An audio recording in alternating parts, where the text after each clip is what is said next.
Good morning. I hope that you are doing well and that your family is all well. Hashem should keep us healthy and keep us safe. And please, God, send a speedy recovery to those who are not well at the moment. There's a fascinating passage in the Talmud which goes into the details of giving tzedokah and what tzedokah does for us and how tzedokah works.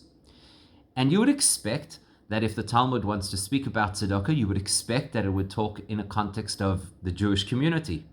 What's really interesting about it is that the Talmud tells a story about a very rogue personality, the king Nebuchadnezzar. Now, for those who are not familiar, Nebuchadnezzar was a Babylonian king, and he was directly responsible for the destruction of the first temple and for the exile of the Jewish nation into Babylon, into what was called the Babylonian exile, as well as the killing of an untold fortune of Jewish people at the time. Basically, he's no friend of ours.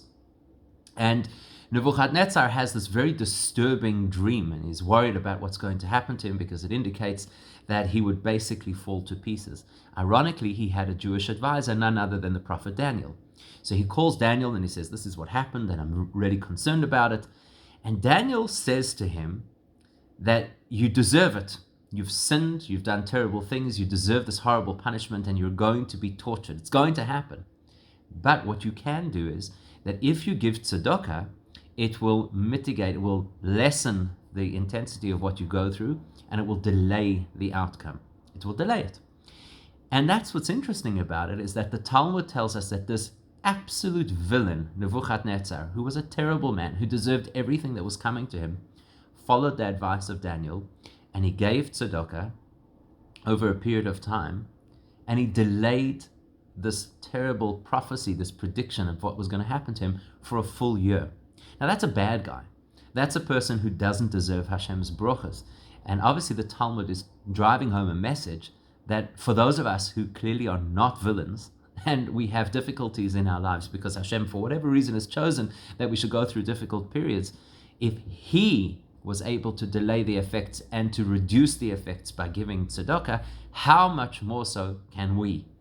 And when it comes to tzedakah, the Gemara says, "Hakol lefi roiv hamaseh," which means that it is all about how many times you do the action. It's not about how much money you give. It's how many times you do the action.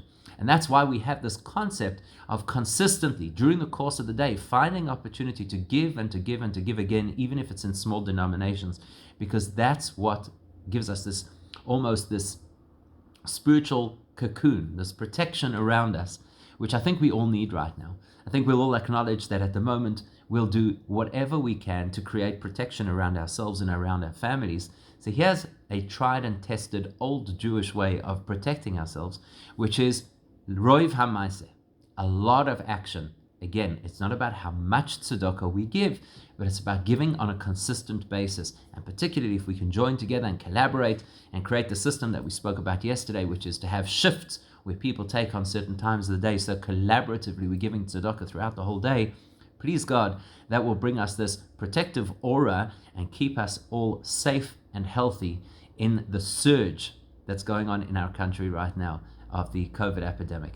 Hashem should keep us safe, and Hashem should give us clear and open brachas in our lives. Have a wonderful day. Stay safe and stay sane.